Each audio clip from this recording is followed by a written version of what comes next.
Yeah, well, so Rocky came on and he obviously gave his view of what the board is like during his time on it as a sort of dissenting member, somebody who didn't want Wayne LaPierre to be in charge anymore and wanted to make more reforms to address some of the concerns surrounding these allegations of diverting NRA money to pay for personal expenses, things like private jets and private jet trips and yacht trips and clothes and vacations and then making, sort of sweetheart deals with friends and family members. That sort of, I think people are well aware of the allegations that have come out at this point. But he claimed essentially that the majority of the board is not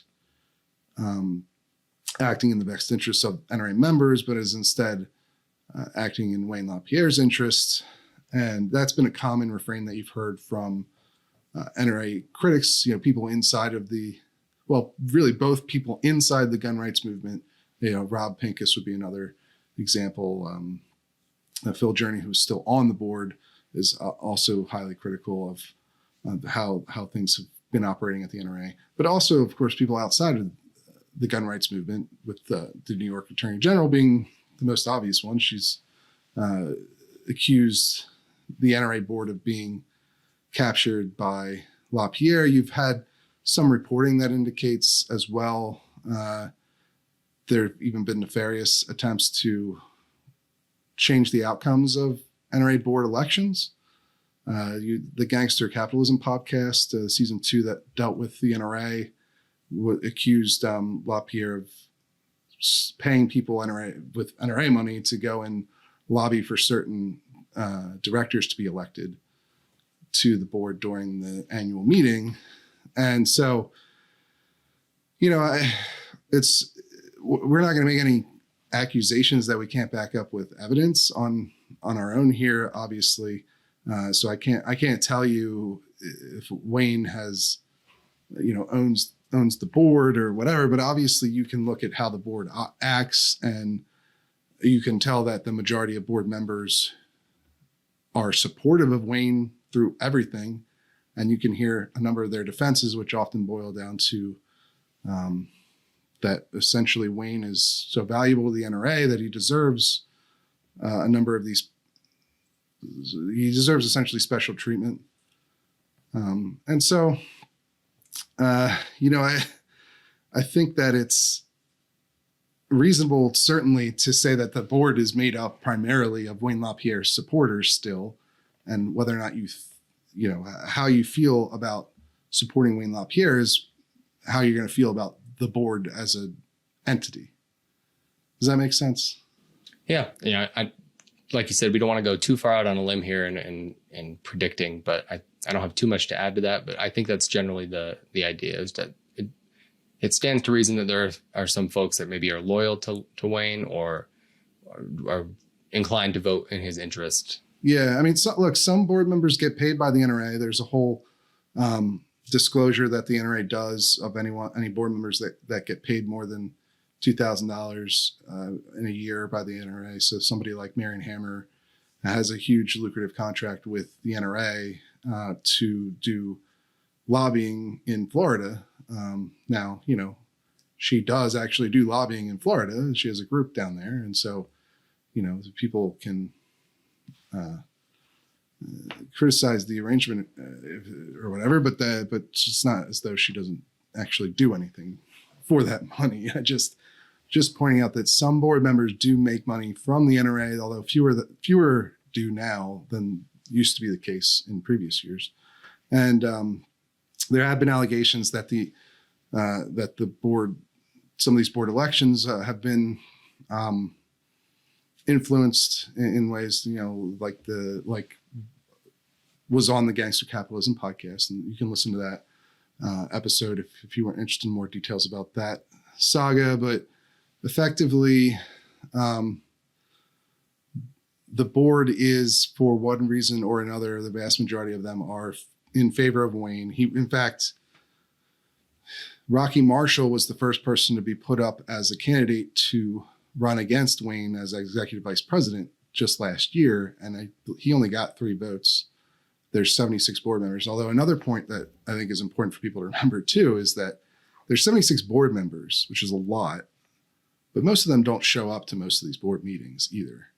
And so when you have somebody like Rocky say that the board is controlled by us, like a cabal, a small group, I mean, that's fairly literal, because there's a couple of committees on the board that really matter in terms of controlling how the NRA operates. There's, the finance committee that controls the budget, the audit committee that, audits the organization's spending, the ethics committee, which deals with ethics complaints against NRA staff and board members. And then there's the nominating committee, which deals with, the board gets to nominate who gets to be on the board. And so obviously if you control those committees, you have a lot of control over what the NRA does as an organization.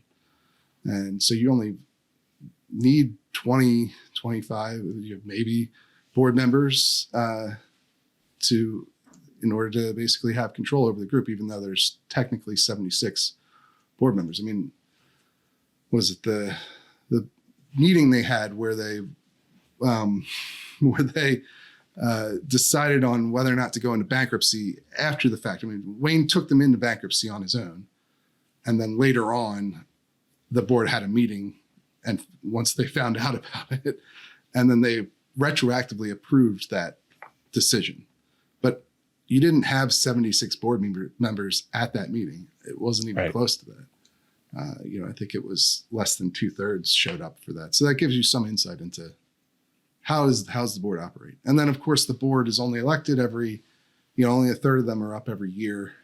And there's restrictions on who gets to vote for them. Yeah, the NRA might have 5 million members, but not all 5 million actually get to vote for most of the board members. Most of them are done on balloting, which is only sent to people who are lifetime members or have been members for 5 years, which eliminates millions of NRA members. And then there's only one board member, the 76th position, there's only one board member that everybody could technically vote for, but you have to go to the annual meeting in order to actually cast that vote.